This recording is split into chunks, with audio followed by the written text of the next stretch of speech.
Welcome, everyone. I'm Angelo Robles, the host of the Angelo Robles Podcast. I'm also the founder and CEO at Family Office Association, a global membership organization dedicated to the interest of highly successful families. I help global families and their family offices solve problems, procure positive future outcomes, and prepare for intergenerational necessity. It's vital for families and their family offices to understand their vulnerabilities and become more resilient so they can mitigate risk and prevail during times of crisis. Today's session is titled Leading Global Sports Attorney Explains Everything You Wanted to Know on Buying a Professional Sports Team. It features Irwin, Raij, partner, co-chair of the Sports Industry Group and Entertainment, Sports and Media at the legal firm O'Mavelny. Irwin, how are you? I'm great. How are you? Great. It's a pleasure to finally see you. We caught up a couple of weeks ago on the phone. Very excited about this topic. Those that are regulars to my videos and podcasts know that I like to give a lot of metaphors involving sports, which likely means I'm a sports fan, and I am. Some of my teams will probably come out during our discussion today. Why don't I start with, it's like everyone's dream when they're young to be a professional athlete. Inevitably, for 99.999% of us, reality starts to set in pretty early. And then maybe for some of us, it becomes more into a love of the game, of coaching, of even desiring to be a GM. But for some of us, really, the real excitement potentially is being the head honcho. And that really is the person who owns the team or the majority interest owner. So you have a unique journey. What led you down this road to become a prominent attorney in the entertainment and sports arena? Well, thank you for the kind intro, and thanks for having me on. I would say I'm a little bit lucky, to be frank. I grew up loving playing sports. I played every sport you can imagine. I've broken probably every bone possible. Shows my athletic talents there. But I really enjoyed playing sports growing up. But I didn't anticipate getting into the sports business as much as I loved it. I wanted to do politics and policy. I wanted to save the world, and I went into government service right out of law school. And I focused my energy on those in that arena. And at some point, those experiences drifted into some public-private partnerships. And when I left government service in 2001, I joined a law firm that asked me to actually be more focused on the government affairs, legal ethics side of the equation. And I ended up drifting back towards public-private partnerships. And what's interesting about public-private partnerships and that experience in politics is that the world of politics is very similar to sports. You know, what we do when we do things, when my clients do things, it's not in a vacuum. It just happens to be way in public. The press is really interested in it. Everyone cares about what you say or don't say, and people become very passionate. So those experiences in government were really easily translatable to the practice, and I was fortunate enough to represent Major League Baseball in the relocation of the Montreal Expos. I was one of the council of the relocation committee, and one thing led to another. And when the team was relocated, then I began to learn about stadium development and team operations, because I was fortunate enough to have great mentors who knew that I had a thirst and a desire and passion to learn more about the industry. And that's what I did. And I grew my practice. And so since 2004, this is all I do. I help people buy and sell teams. I do a lot of stadium development, media rights deals, team operations, business operations, represent leagues. I've been fortunate enough to represent municipalities, and as well. And it's just been it's been a fun road. But I had no intent to be a sports lawyer. I was fortunate enough to be in the right place at the right time, and I worked my tail off. Excellent. And would love to. There might be a little bit of echo from someone's. Okay, it stopped. I guess we're good. I think. Heard a little bit of an echo sound. Question relates to a little bit of the finances of a professional sports team. We're always hearing in the media from owners that, oh, this is a passion play. It's really not profitable, especially when there's no salary cap like baseball. It's a tough business. But then you look at the numbers. The Steinbrenner family purchased the Yankees for what? $10 million in 74.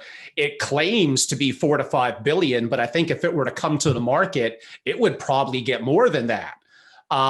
So if I could understand a little bit, and I know there's probably some secrets that we don't necessarily want to share, but it's more than just what is the top line of the revenue from the sports team and what's the expenses. It includes media rights. It includes, I don't know, concessions, parking, renting the stadium for concerts. If you could talk a little bit about the profitability from a very broad perspective. Sure, I'll do my best. So, when I think about the business of sports, and there's been cycles to the business just like any other business. So there was a time where people said, you know what, doesn't matter if we make money or lose money, just love it. We're going to run it as a mom and pop business. Well, the business has really evolved more and more from a valuation perspective, and we look at the business a little bit more aggressively. Generally speaking, there are a lot of team owners that look at it from let's just try to break even perspective on a year in, year out basis, because valuations are growing so rapidly, right? And that's across virtually every league in the United States, that the valuations have grown so rapidly. So we're not just looking at the day in, day out, the year in, year out profitability, but rather what the long-term possible return on investment is. But the evolution has been pretty dramatic. I mean, when I first got in the business, although media was important, it wasn't the only. New stadiums were more a driver of a team's valuation than media rights. Well, today, media rights have such a dramatic impact on valuations. But then, not just that. I mean, and by the way, as a great example is the Dodgers in 2012. When we looked at the valuations and what people were thinking about in that sale, I think most pundits believed the team would sell for around, a little bit over $1 billion. The team ultimately sold for over $2 billion, predominantly based on the value, the anticipated value of the media rights. And that turned out to be the correct bet. I was fortunate enough to represent Guggenheim on that transaction. They give them all the credit in the world for being very thoughtful and forward thinking about how to value the media elements of the transaction. But, again, so getting back to the business, there's all these different components. And some components are subject to revenue sharing, some components aren't. Some things are the actual team itself and the team business. So media rights, that's generally speaking, if the media rights agreement is with the team. If you own the RSN and you're distributing more broadly than the team you own, that's a broader business. That is a business outside of the team. So what you see is a profit loss perspective. There may be revenues that are not reported for a particular team. When we look at ancillary development to stadiums, the stadium itself is one set of revenues for your events. But as you noted, Angelo, concerts don't necessarily go. Each team does it slightly differently from an accounting perspective. But those, the concerts aren't necessarily reported as a team revenue generation. It may be going in a different. You may have a event company that is generating that revenue. So when you talk about the profits and losses of the company, it's a little bit more complex than just saying it's the team when you have a stadium and all these other assets that come together. When we think of the ancillary development around these stadiums as well, I have to be really thoughtful about that too.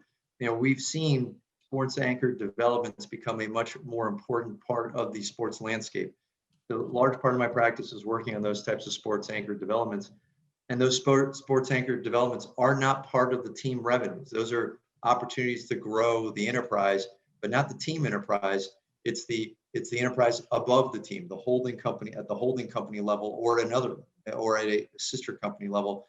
Which again, if you're looking at the team, you say the team is the team making a profit or loss? That's one set of economics. It's the tickets for the event, for its events, it's media revenues, it's concessions, it's merchandise. But the additional companies that can spring off of that entity or off of that, that core enterprise, there are several. As I noted, the ancillary development is a big one. The RSN business, which is going through a transition right now, was a spot where teams have looked to invest in over time because it allowed them to diversify their interests beyond team-specific revenues. So It's not a simple business. People used to say it's just a team. When we structure these deals, we're not just buying team co.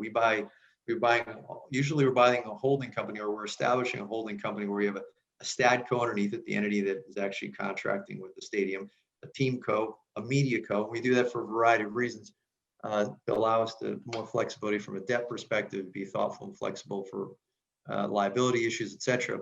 And then those are your core enterprises for the team. But then you have, let's say you create this entertainment entity, which would be a non-team enterprise.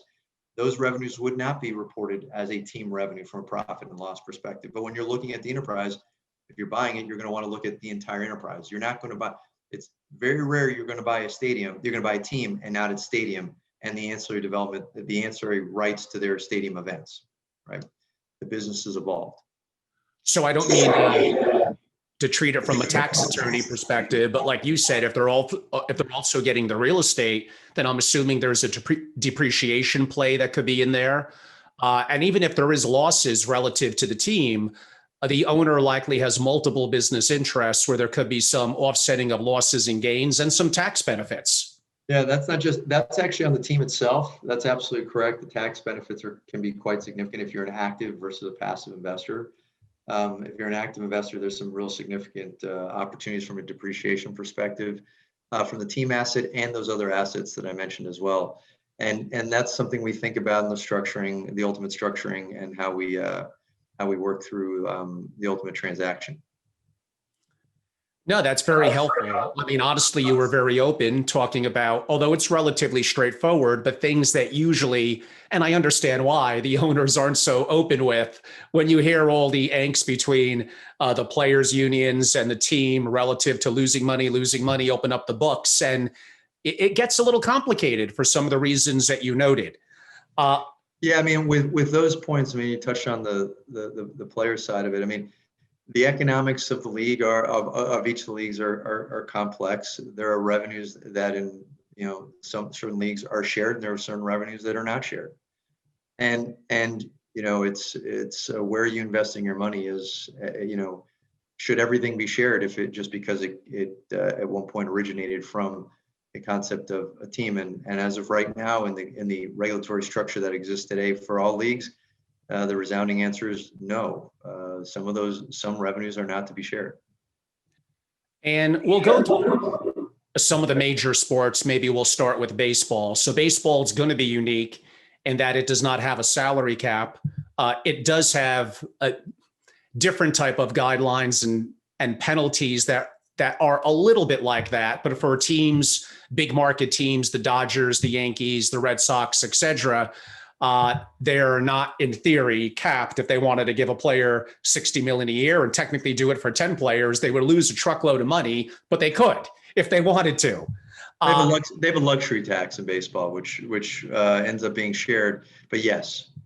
Would you say that for someone looking to buy a baseball team, that is potentially as a majority owner, a little bit of a risk, that there's not a salary cap, that depending on how competitive you want to be as an owner, that maybe your ego, your passion as a fan gets in the way of business logic? That's a great question. I think,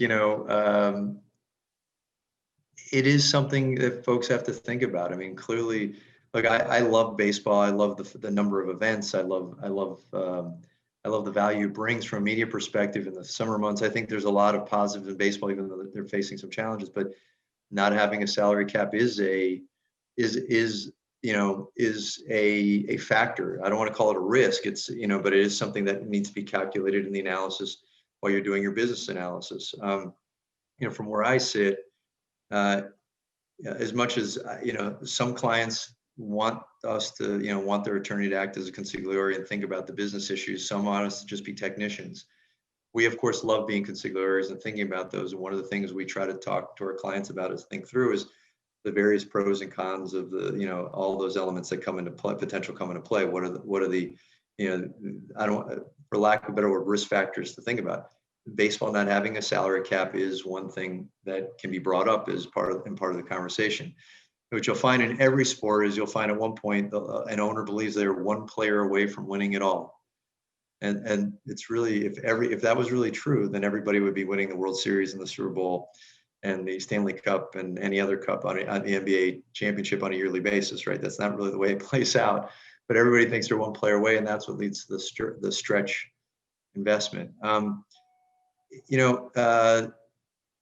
There's a certain amount of discipline that comes into play, just like in any investment, and just like anytime you invest in any enterprise you want to be thoughtful about.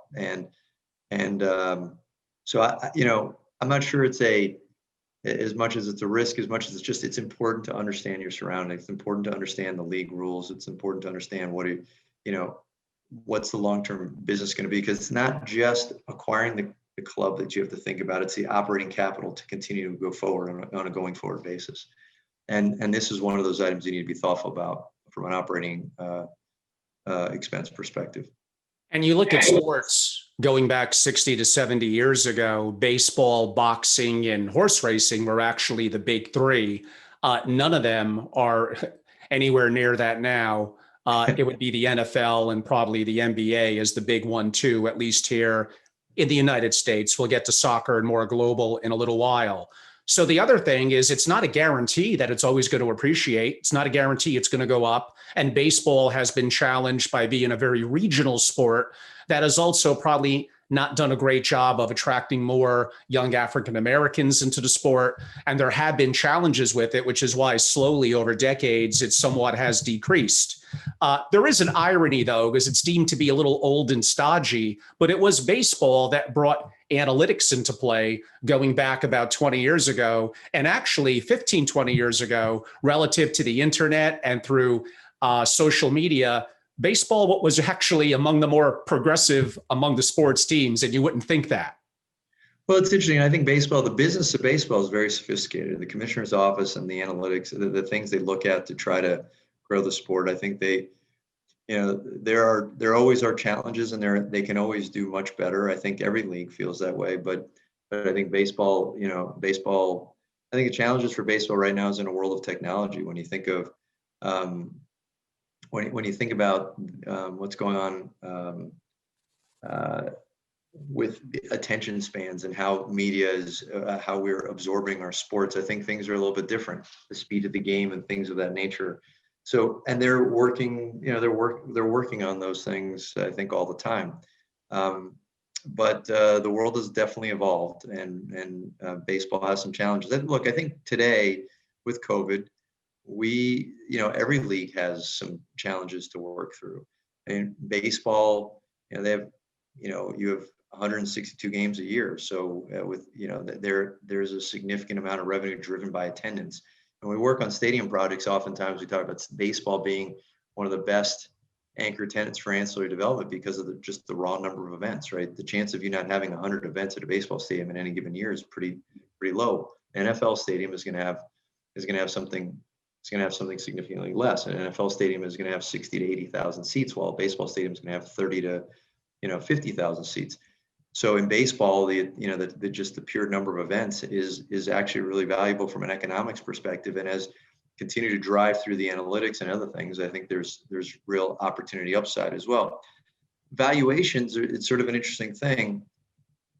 Every year that I've been in this business, I've seen valuations go up. During the recession in 2008, we saw valuations go up. Now we see valuations go up.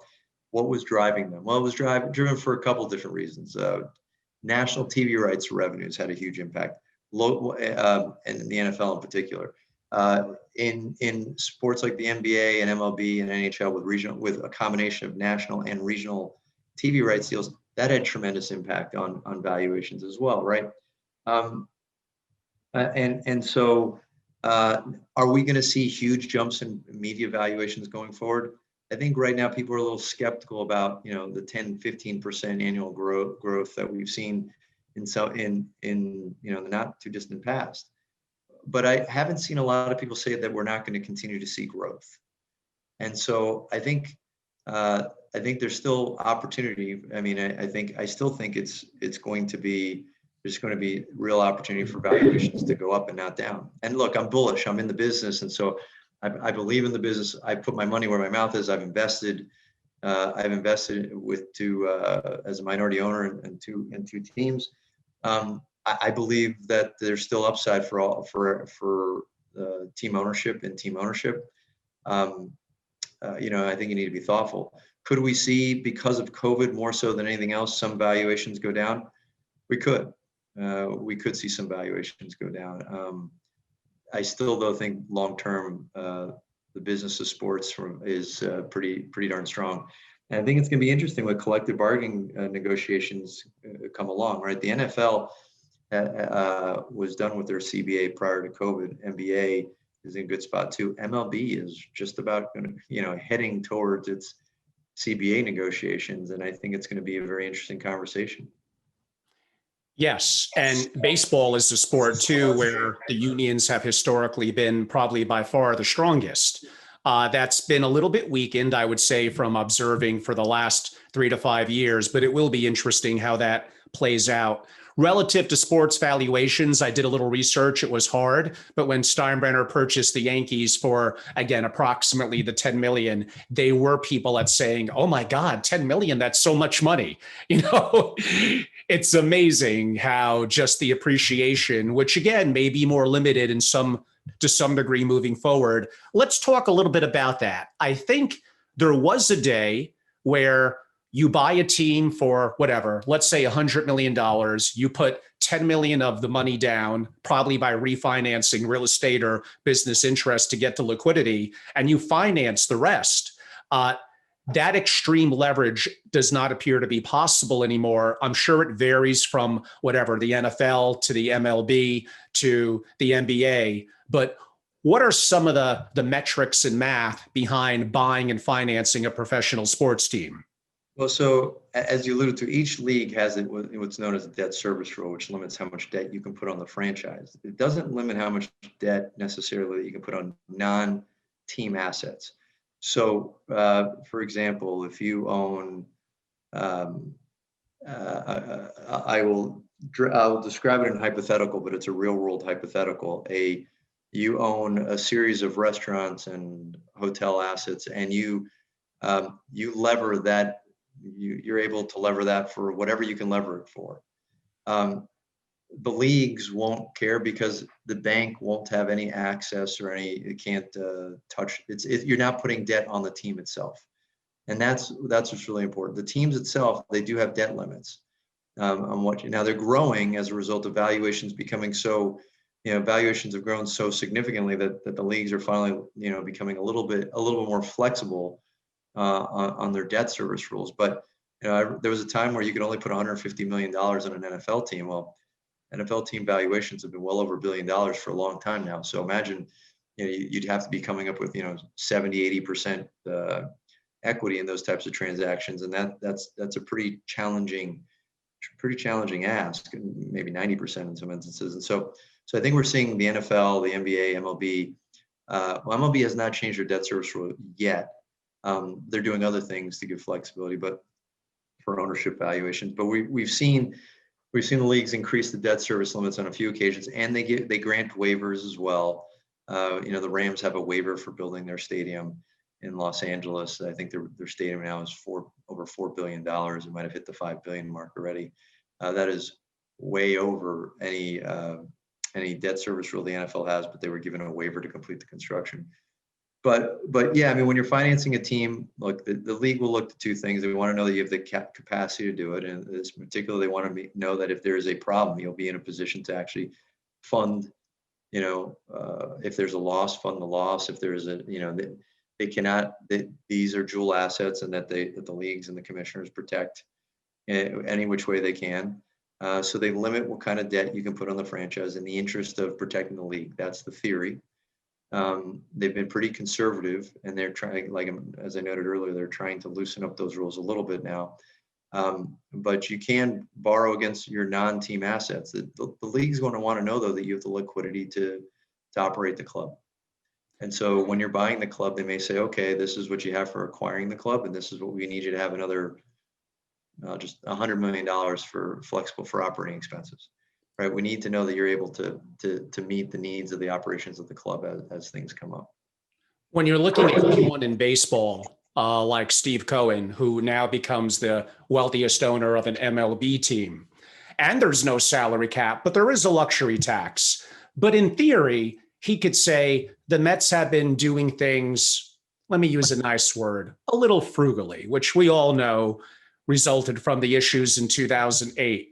He could go, and I'm not the first one to say this, so it's not original, but he could walk into MIT. I'm going to hire your 10 smartest people, overpay them. I'm going to build the best analytics team because I could. It's not like I need to draft them. It's not like I need to pay a luxury tax on them. So there are things that the super wealthy, the top of the food chain in each of their respective sports, maybe baseball a little more than others, if they wanted to, they could. They might even be able to, I don't know, include some of those salaries on other ancillary businesses that require analytics. Again, I don't want to give away every secret that maybe owners do with their tax attorneys, but there are things that a Mr. Cohen could do that the old ownership group could not. Yeah, I mean, I can't speak to the capacity of old ownership group. The Wilpons always been very polite and friendly with me over the years. But there's no doubt that, as you noted, that Mr. Cohen has the capacity to do things that very few owners can, and and he's in a position, if he so chooses, to look at that. He can ramp up that business in a variety of ways, whether that's paying for high-priced players, whether that's spending more on scouting. My guess is he's going to be. He's not going to be worried as much in the early years, in particular from an operational perspective. But look, with the way the league operates, and the league wants to see that you're trying to be in compliance with its rules, right? And so if Mr. Cohen's not necessarily a good example because of his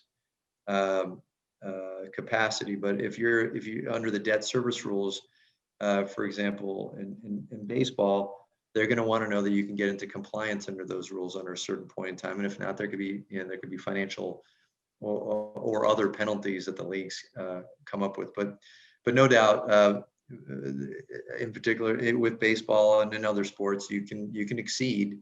He's going to have the ability to do a few things. It's a question of, whether it's a luxury tax or any other the repeater tax in the NBA and some of the things, whether or not you're willing to accept it. And here's the thing.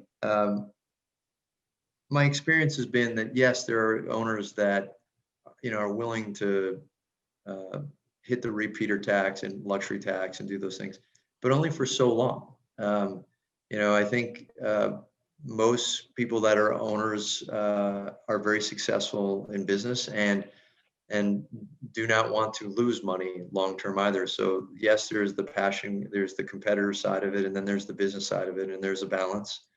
At what point do you say, at what point do you say I need to run this as a business versus just for fun? And there's not a lot of owners that have Mr. Cohen's capabilities in that respect. There are a few, and there are several in the sports between all the sports that have capability to do that. We haven't seen a lot of outliers in that regard. I mean, look, we can think of examples, right? Big market teams are able to take bigger risks than small market teams because they have the ability to catch up on a revenue perspective more so than others. But still, I think there's been, in most instances, there's been some restraint. Not everyone would agree with me. I fully acknowledge that, but I think there's some folks that say, I can handle a $5 million loss in 1 year, but I can't handle it 15 years in a row just because it's not acceptable. But look, if you're willing to do it, there's a lot of things you can try to do, and you're, from a player perspective. And changing direction a little bit, and maybe a little bit of an uncomfortable question, Irwin. We saw something, about 4 or 5 years ago that I don't think we've seen in sports before, and it happened in the NBA. And Mark Cuban actually did speak up about it, and that was, and I'm not saying Donald Sterling is a good guy. Apparently, he's probably not. But was that applicable for the league to insist that he sell the team? Did that shake up some owners that in theory the commissioner could decide, and I guess with the support of the other owners, I mean, that could create, I don't know. It would, if I was an owner, I'm not, I think it would worry me a little bit. Well, listen. It was an interesting question. It was a fascinating time, and I think if you look at the various league constitutions, there'd be some questions as to what the powers of the commissioner. We never really saw the powers of the commissioner challenged the way that some folks industry wide thought may. There were some gray areas there on that one, but I think most felt it was the right decision. Whether the commissioner had the power to do it, I'm not sure that was ever fully litigated because of some of the other fact patterns that came into play, and as it relates to Mr. Sterling, whether or not he had capacity. There were capacity issues that came into question versus the commissioner powers came into question. But it's a fascinating question because, like, generally speaking, commissioners operate as though they're within their business. They're the grand poobahs, right? They're more than the president. They're the commissioner.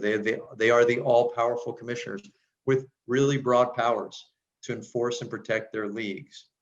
They obviously, they need to be cautious and abide by their constitutions, but even those constitutions grant commissioners broad authority. And in this instance, the question was, what should be the right punishment? The commissioner had power to punish, but did they have the power to force a sale? In that circumstance, I think one could argue that it wasn't, even though he encouraged a sale, that ultimately it was Mr. Sterling's wife that chose to sell the asset, and that she had the power because of his capacity issues. There's no doubt the commissioner initiated it, but that's the final, in my view, that's the final path it took. So interesting set of facts, but commissioners need that power for a variety of reasons. Like, we've had owners in the last 30 years who have said things that are, discriminatory, anti-Semitic, things of that nature, things that are completely wholeheartedly inappropriate, and commissioners have been put in the position of having to not only to do the right thing and protect their brands. And so there is, I can understand how some owners could be concerned, and you definitely want to know your rights and powers. We don't see commissioners use that power that often. It is the truth, and I think that is a comfort. It's reserved for extreme cases. But commissioners do have broad powers. And look, I'll give you another thing. When you buy a team, you sign a document that basically says you will never sue your league. You waive your right to sue the commissioner, the league, etc. As a lawyer, that is uncomfortable, right? Waiving those rights. But I've been, I understand we're not, the buyer is not being singled out. That's actually how it works. I had to sign those letters myself. Not fun, to do it. You had to be thoughtful about it. But that's sort of the price of admission at some point. And staying in basketball a little bit, you actually had Mark Cuban again a couple of years ago. I guess Mark Cuban he talks quite a bit. I wonder why I'm quoting him so much. State that he thought that the NBA was poised to pass the NFL as America's number one sport for a variety of reasons. So, and I think his words, mothers being concerned about their kids playing a contact sport like football, the concussion issue. There was a variety of factors that were at play. Changing that direction a little bit, COVID really threw a monkey wrench into a lot of things. So the NBA Finals just wrapped up, about a week ago, and it had the Lakers and LeBron playing, and the ratings were pretty bad. This, again, must be an issue heading into next season in the NBA, whether it begins, in March or April. If they're going to, again, run it through and compete with the NFL, baseball, and the NHL, that's going to impact the ratings. That could impact future negotiation on contracts, player salaries, everything. Yeah, no doubt. But one thing and all the news about the NBA's ratings, what from an industry perspective, as I understand it, the league was able to save $1.6 billion in revenue because of the result of playing in the bubble. Now, it definitely was a different look and feel experience, and I think it was a unique experience. But I think the NBA deserves a lot of credit for somehow pulling that off successfully. My Miami Heat losing was sad, but But I love the heart that they showed in the tournament. But look, I think the COVID element is a real serious issue. I don't, Mark Cuban says a lot of things. Will the NBA surpass the NFL? Hard to see that right now with the way the NFL operates, the way the NFL has operated in general over the years. It could become much more, it is a more global sport, I believe, than the NFL. But from a valuation perspective, surpassing NFL would be, as of today, is it's not quite there. And COVID has a real impact on all the sports. The NFL not being able to have fans in the seats is an issue. These huge empty stadiums, it's kind of weird to watch a game with no fans cheering, right? It takes some of the excitement out. For the NBA, it's even tougher. You can't, indoors is really not where you want to be with COVID, right? You don't want to be inside an arena for 3 hours right now if you can avoid it. You can be. Some people are much more comfortable with an outdoor stadium experience. So I think this is all evolving. I do think what's going to be more interesting is where technology and medicine go as it relates to COVID. And look, I don't think I hope it is the last bio issue we see, health issue challenge we see in sports to come, but I think there'll be more. And you touched on the injury elements and other things that that Cuban was relaying, like NFL and issues. NFL spending a lot of time and energy trying to address those health issues as well. So it really, look, the NBA, all the leagues are trying to grow and do great things. I think the NBA has had some phenomenal stewards and have had multiple great years in a row that have been able to grow the sport. But it's constant. It's constant, and I think that's for all the leagues. Look, MLS has really been on a roll, and COVID was a real bump in the road, and I think it's a real challenge. Unlike other leagues, it doesn't have the same media. There's really not a significant media rights market for MLS at this stage of the game in that business. So they were really, it has a real impact. It's counting more on butts and seats, as we like to say, and that has impact on valuation. So look, every sport has its risks,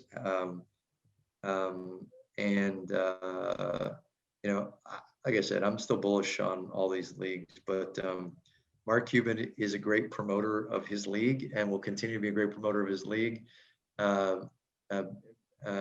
He's clearly passionate about it. And I think that's why people are drawn to him. If you follow his Twitter feed, he's hilarious. Yes. And I did get a text, Angelo, you better bring up, although I don't think it's really overly applicable for you, Irwin, and another one that's a little touchy. And he was recently let go. That would be Daryl Morey of the Houston Rockets last year in China, making comments that were true, but perhaps he could have been a little bit more political about it.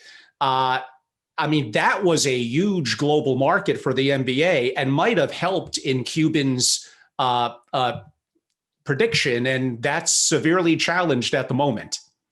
Yeah, no doubt. They actually I think it was Game 7 or Game 6. I think it was Game 6 of the NBA Finals that China finally agreed to air the NBA Finals game, and that made big news. That made national news because it clearly was going to have a real impact in the way the sport grows. And yes, the falling out with China had no doubt had an impact in the NBA. Absolutely. And if you don't mind, Irwin, I know we probably only have about 15 minutes left. It is public, so you're open to talk about it. But switching over a little bit to the NFL, you represented a prominent person in the finance community, purchased the Carolina Panthers. If you could walk our audience through a little bit of the process for an owner, especially in the NFL, which in the US is the number one sport, and a little bit about that process of going through and financing. Not that he needs financing, but it may be strategically a good business move to make. Well, look, I was fortunate. I think you're referencing Mr. Tepper. David is a fantastic client, and I was very fortunate to work with him on the acquisition and continue to work with him now. Buying it, usually team sales turn into an auction process. And generally speaking, owners do not want to sell. They want to hold on to their assets. It comes into play for a variety of family planning issues or in some instances scandal or those types of things. in this instance, there was some pressure for the team to be sold. The team was put on the market in an auction. A banker was hired, investment banker was Allen and Company was hired to manage the sale process. Multiple bidders were involved, and you end up signing an NDA to allow yourself to be subject to the probing that comes, that comes into play when you acquire a club, and those that are viewed as potentially qualified buyers that have the capacity or thought to be realistic buyers are permitted to go forward in the process. When I represented Guggenheim buying the Dodgers, I recall at one point or another, Blackstone was running that sale process. There were, I think, 24 groups that were allegedly looking to buy the team. And I think there were really, of the 24, 12 were viewed as really viable. And I think those that were viable had access to more information than those were not. And so I think that's similar here than what happens. And listen, in any auction process, they're trying to create a bidding environment to push pricing up. But once the NDA is signed, you start to do your diligence on the team operations, usually a law firm, and it leads that process. Oftentimes we'll work with a major accounting firm that has a sports practice as well to help with some of the diligence as well. From an efficiency perspective, we work through it. While that's ongoing, we start submitting some material to the respective leagues. So in this instance, it was the NFL. Also in this instance, Mr. Tepper happened to be a minority owner of the Pittsburgh Steelers. So there was, the league was very familiar with him, which actually helped us enormously from a strategic perspective and impacted our strategy on how we move forward and how aggressive we could play to try to wrap the deal up. We basically, we did that deal in 4 weeks. It was a very large transaction, and we moved rather rapidly. Once we executed a contract with the seller, I say 4 weeks when it really started, because there was a lot of flirting and dancing, getting up to the point where we were dating before it got serious. And then when it got serious, it was a sprint for 4 weeks. Once you enter into agreement with the seller, then you need to get league approval, and that formal league approval to go forward. You can't. The owner, the seller, is not permitted to close a transaction without the approval of the league. So once you sign a contract, now it can happen earlier depending on the league. Each league does it a little bit differently, but once actually, oftentimes the league wants to know more about you because they know that you're coming close to signing a deal. They don't want to be caught flat-footed, so you may be asked for information beforehand. But once you sign a contract is when you usually fill out and submit more formal applications with each league, and the leagues will investigate as you go. Like I said, in some instances, the investigations start prior to execution of a contract. If you're down to your final 2-3 bidders from an efficiency perspective, speed things up. These investigators, most of them are former government investigators. Some, we've along the years met some former FBI agents and others who are responsible for investigating, make sure that your application is you're presenting yourself accurately. The investigation, it looks at, there's a financial investigation, there's a criminal investigation, criminal/ethical investigation to make sure that that your buying group isn't going to be deemed as being portraying negatively against the brand of the entire league. So again, with the instance of Mr. Tepper, none of those were issues for us. It was we were able to work on multiple parallel paths, or negotiating a purchase and sale agreement, working with the league, and then once we signed a contract, that contract was subject to a vote from the owners, which is similar to Steve Cohen. Steve Cohen's contract, Steve Cohen's has to be approved by the ownership. I believe it's 2/3 of the ownership for him to be permitted to close on the deal. And so that's what would happen. And then once that's over, the leagues will prefer for you to rapidly close. One of the biggest challenges, oftentimes, depending on the time of year you buy and sell a team, is working capital adjustments. And those are never fun to negotiate in any type of transaction, but sports in particular, from the timing of when payments are made, et cetera. So So we'll have a league approval, and then that without the league approval, there's nothing can be done. So I've seen deals. Historically, there are deals where people have signed contracts that were subject to league approval, and the leagues don't like to reject. The leagues would rather stall than reject. The leagues are not in the business of trying to embarrass a buyer. If an issue comes up, they're going to want to engage in a conversation and see if it can be solved. But that's that's the process. And look, it is invasive. It can be invasive. The questions they're asking can be invasive. They'll ask, do you have any arrests? Do you have any criminal investigations? Have you been arrested with DWI or DUI? I once upon a time had a client that had an issue from his college years, which was, he was completely, I respect him enormously for being forthright and honest about it. And because he was forthright and honest about it, it was a non-issue. It was a complete non-issue. And we just, but that's the process. You have to go through that process. And it seems like with the price of sports teams, maybe excluding the NHL here in the US, that they become effectively billion to multi-billions of dollars. The trend that I see in MLB, but mainly in the NBA and the NFL, is people in the world of hedge funds, private equity, alt finance, Guggenheim are the purchasers. Now, you and I know the 2 and 20 business model is a hell of a business model if you get the right AUM. So that creates tremendous amount of wealth for some of the names that we already mentioned today. But I could also think of Mark Lazary at the Bucks and, Harris at the Sixers. And it does seem like the trend, especially outside of Ballmer, but with the multi-billion-dollar teams, is to people in alternative finance. Now, I would think they're going to bring a quantitative look, very much looking at the math and the metrics, yet it does seem like sometimes their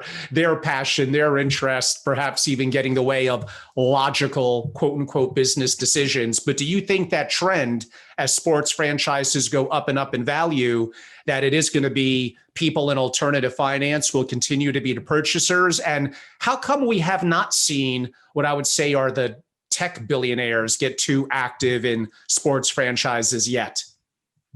Well, look, I think there's some interesting things. So the rules for ownership, there are some restrictions on who can own a team as of today in the United States. It's different in Europe than it is here in the United States. And so funds could actually invest in Europe. Pension funds can invest in Europe or outside the United States. Inside the United States, there are significant limitations on what the vehicle is being used to acquire a team. That doesn't mean you can't have management fees and a variety of other tools that some of these bankers, those metrics and the mechanisms that some of these, some of the folks in the funds are able to generate revenue around, can't employ or create that within their operating agreements. But there are some restrictions that folks need to be thoughtful about. There's been some loosening of the rules this year, where leagues have said, okay, a fund can invest, you can raise a fund to buy minority interest and minority stake in clubs. That was done to create some, help with liquidity of minority investors, predominantly.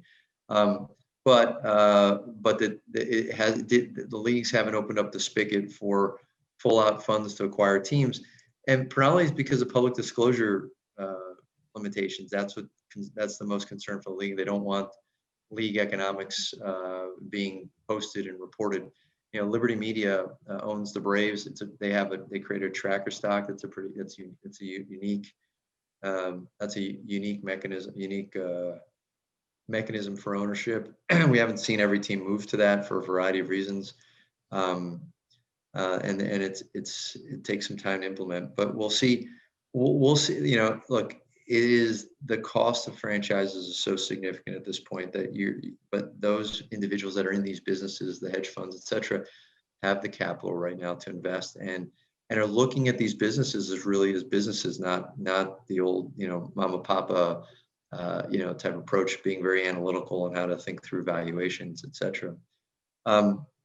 So I think we're seeing, uh, so look, I mean, I think we're going to continue to see, really well-off individuals acquiring clubs, and the leagues have actually changed the rules for who can acquire clubs as well. There was a time I represented a client once who put up less than $1 million to become the control person of a Major League Baseball team. That is not acceptable today, right? On the league rules, you're going to need a certain percentage of equity, of your own equity, to be the control person. So there's been a shift in the leagues from the sweat equity approach to saying, no, you need to really bring your own money to the table, which is only going to draw more of the wealthier folks in society, including hedge funds.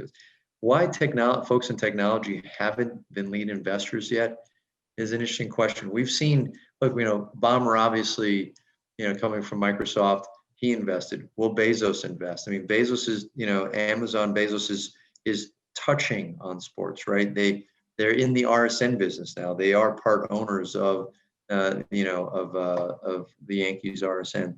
They are starting to invest in distribution of sports, and so will they? I mean, with the vast wealth they have, that Bezos has, could he buy a team? Without a doubt, and I think every league would welcome him with open arms. But it is a very different environment to be for like buyers of teams go through a very interesting transformation. Some are very used to being in the public eye, and some are not. And when you buy a team, you are in the public eye. Now, whether you are every day of the week or not, that's dependent on how you run and manage your team. But you are under a microscope, and some don't want to be under that microscope. And so I think that's been one of the few things that discourages people from jumping in. But I think, look, in tech, I think you'll see more. I think you'll see more of the tech investors investing in teams. I don't see why not. There's strong assets with great media value, and there's lots of opportunities to amplify technology within sports. And I think we're gonna see more and more. Absolutely. We've been more focused on managing partners, principal owners, some of the big names that we mentioned. We probably should give a little bit of attention, even if it's just 2 minutes, that the vast majority of ultra high net worth individuals are not necessarily going to be the billionaires spending billions to be the lead person. They're going to have a minority interest. What's a minimum in like the NFL to have a minority interest? Does it vary from team to team? And how do you find out about opportunities that are available? Well, you can call me. Always feel free to call me. I'm always trying to track what deals are available. Sometimes they're often in the press, what deals are out there. But there's bankers and lawyers who are actively monitoring the space to find out what's out there and available. Oftentimes I get calls from people, frankly, all over the world, who are saying we have an asset for sale. Do you have a client that is interested in buying it? So there's a few different ways to do it, but really it's the sports bankers, it's the sports lawyers that will have access to a lot of the information, or can, there's a particular sport you're interested in, can actually inquire with industry sources to see what may or may not be available. I lost sight of the beginning of your question there, Angelo, but there's definitely opportunities out there to acquire clubs and minority interest. I think there's a few points. One, the NBA and the NFL limit the number of owners you can have in an ownership group. There's a cap. They joke around about it in the NBA, call it the Lazary rule, because Mark Lazary, the guys that bought the Bucks had a large investor group, and so they try to limit the number of investors you can have. But MLS doesn't have that same requirement. NFL and NBA do. MLB and MLS do not, to date, have a rule for capping the number of owners you can have in a group, which means you can, there's no minimum number of no minimum stake of equity that you can acquire in certain leagues. I think it gets a little harder in the NFL and NBA, only because you can have a limited number of investors. But technically, there's nothing that says you can't buy a 0.5% stake. You still have to go through the approval process. It may be less burdensome. I shouldn't say may, it will be less burdensome when you're buying a minority stake, especially a very low minority stake in a club than a majority stake. But you still have to go through approvals and the like. But look, as of right now, what we're seeing in the marketplace is we see significant. During COVID, we've seen a lot of assets for sale. Look, there are 3 MLS teams for sale right now. One rumored to have been sold, but no one's admitted that they bought it. So we're seeing some movement. We see 2 NFL teams that have significant minority interest for sale. There's an NBA team that's currently on the market as well. So we see things out there, I think if it's something you're interested in, I think there are opportunities. And I'm assuming whatever someone's willing to pay. But what is the most valuable sports franchise in the world? In the US, I guess it's pretty obvious. It's either the Dallas Cowboys or the New York Yankees. But we didn't really get into soccer, but there's Real Madrid, Manchester United. Is there a thought as to if it were to go to open auction today, what would get the most amount of money? Oh, that's a good one. And I think you'd see a lot of people argue about what that should be. I mean, Man City, Man U, Barca, that's interesting. In Europe, there are some ownership rules that can be quirky in some countries, but generally speaking, in the UK, that's not the case. It's a tough one. I mean, in the NFL, obviously we'd have the Cowboys think they're the most valuable franchise, but I'm not really sure that's the case anymore. I mean, they'd be up there, just like the Yankees would be up there, but big markets drive big value. So I don't know. Yeah, I mean, that's a great question. I've never thought about it. Because the truth is, when a client says they want to buy a team, if they want to buy Man U, I'm going to dig into what we think, we're going to start digging into it. And at that point, I'll start really focusing on the value. And we do have a couple of questions. I'm probably only going to have time to potentially get to 1, maybe 2 from the audience. One of them is pretty straightforward. What do you think about the sports themed SPACs as a way to get access? Well, so SPACs are really fascinating, right? They're exploding in the sports space right now. There's multiple sports-focused SPACs. And I think those SPACs are going to focus more on technology in sports versus ownership, at least in the United States.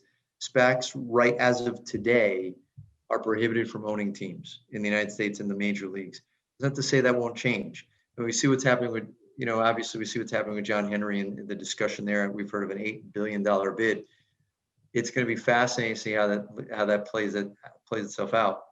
I don't think on the Fenway Sports has an issue with SPAC. Rather, on Fenway Sports they have their race car element. There's no SPAC issue there.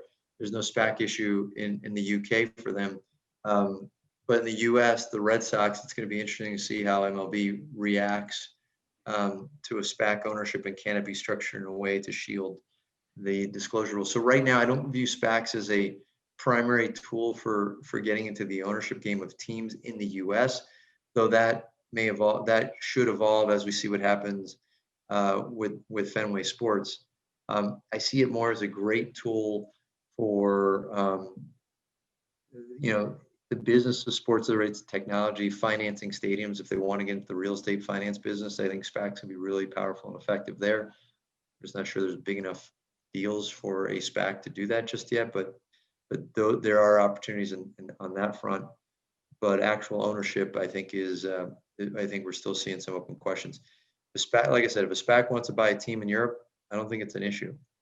I think the issue is US, NFL, MLS, NBA, MLB. I think there's going to be and NHL. I think there's going to be some questions on how you structure in a way that protects confidential league information. Yeah, we had to leave some things a little on the table. We were going to get a little bit into minor league baseball, which is really the only minor league of a major sports that has interesting potential from an ownership potential. Wanted to do a little bit more around the world and China and COVID. We'll save that for a different time. Irwin, for those that have an interest in learning more about you and your practice, is there a website, an email? How can they learn more and contact you? Well, they get my email is first initial last name, so Raij at omm.com, omelvinianmyers.com. You can definitely jump on our website, reach out, email, love to chat. My phone number, office line is 212-326-2120. And I will definitely respond as well. Happy to talk to anyone about it. Look, I'm fortunate. I fell into this business. I love it and I enjoy it. And if there's anything I can do to help anyone, please let me know. I am going to ask you one question that just came in that's in the line of a little bit of a sensitive question. But I also do want to spell your last name so there's no confusion from the audience. The first name again was Irwin, and last name is Raij. And you could keep it 30 seconds. It's fine, Irwin.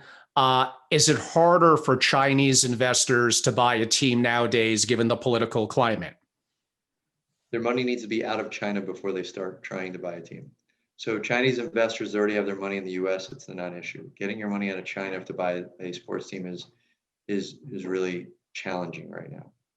And I think someone asked, does Hong Kong count? And again, I think the key is getting your money out of the control of the Chinese, away from Chinese government control, from Chinese regulators. So if the money's in the United States, it's simple. If the money's in Europe, it's possible. But if your money's still in China, in a Chinese bank, it's very challenging to invest in U.S. sports. I am going to do my close quicker than normal. Everyone, I'm Angelo Robles, the host of the Angelo Robles Podcast and founder and CEO at Family Office Association, a global membership organization dedicated to families of great wealth and their family offices, providing proprietary content, hosting masterclasses, digital events, and we've been incredibly active. You can find us on social media. Our website is familyofficeassociation.com, and my direct email is angelo@familyofficeassociation.com. Check us out. It's a good time to be a member and good opportunities and good value that we're providing. Irwin, thank you so much for being a great guest. My pleasure. Thanks for having me. Thank you. Bye-bye. Take care. Bye-bye.